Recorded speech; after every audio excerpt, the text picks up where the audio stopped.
Today is the first day of the World Cup. We are so excited to kick things off here. I spoke with a local referee who's telling us the ins and the outs of the game a little bit today, of course, as we catch those FIFA World Cup 2026 games. Here's Connecticut Director of Instruction Danny Marquez and his story. Tell us about your storied career with soccer, where it started and where it has taken you in life. Yeah, so I played it as a kid. Growing up, I started at the age of 5, and then as I was playing, my dad became a soccer referee. So I started playing, I was like, oh, wait, the referee's blowing the whistle and they're getting paid, and it looks easy out there, but it isn't. Now, how do you get into the position that you now hold with U.S. Soccer? So as you referee, you get assessed in different games and different performance levels. So my career took me to the international level. I've had the opportunity to do a few international games in my career. And then I decided, okay, well, I can't referee internationally anymore. Let me just help referees. So that's when I became a state director of instruction for the state of Connecticut. And now I help youth referees. So I help mentor them. I guide them in the game, live games. I give them feedback just to help them become a better referee. How have you seen interest levels of soccer change in the United States? I've seen it grow tremendously. A lot of people watch it. There's games live on TV all the time, especially at the women's soccer professional level. A lot of interest, especially around the World Cup. There's a lot more interest out there, and hopefully it can grow and grow. What does that look like for you right now? You know, I wanted to get tickets to any game I could.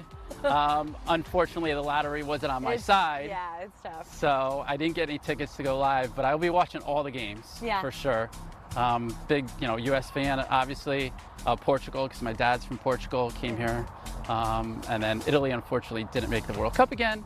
But we have a couple teams to root for. Are you a fan that needs like complete silence because he's locked in? Yes. Okay, yes, got it. Yes, just complete silence. I'm just locked in. I can't go to like, a watch party or any of that stuff. It's just too much. And I always watch the game from the referee's perspective. I was going to say, are you yelling at the players or are you yelling at the refs? Every time, all my friends are always around me, and I always watch the game from, oh, the ref made a good, and they're like, Dan, you just said the ref made a good play? I'm like, or a good call?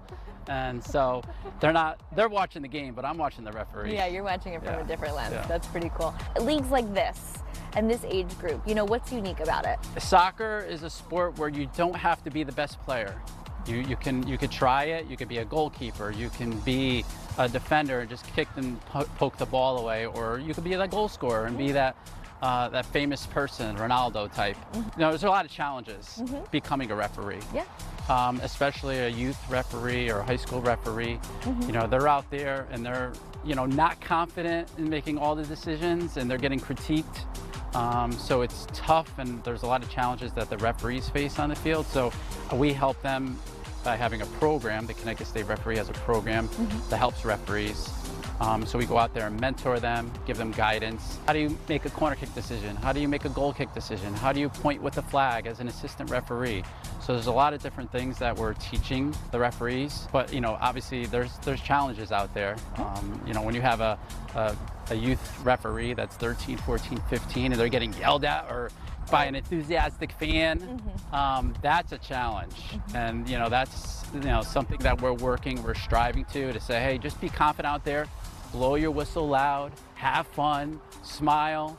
At the end of the day, there are 3 teams on the field. There's that home team, there's the away team, and there's that referee team. And I always say the referee team is the best team. Yeah. Do you ever wear like a fitness device, like an Apple Watch, or how many miles on average do you run a game? All the time. And when you have that high level competitive game, you're probably going about 6 or 7 miles. Yes, for sure. I haven't read that part of my life. That's crazy. Okay, wow.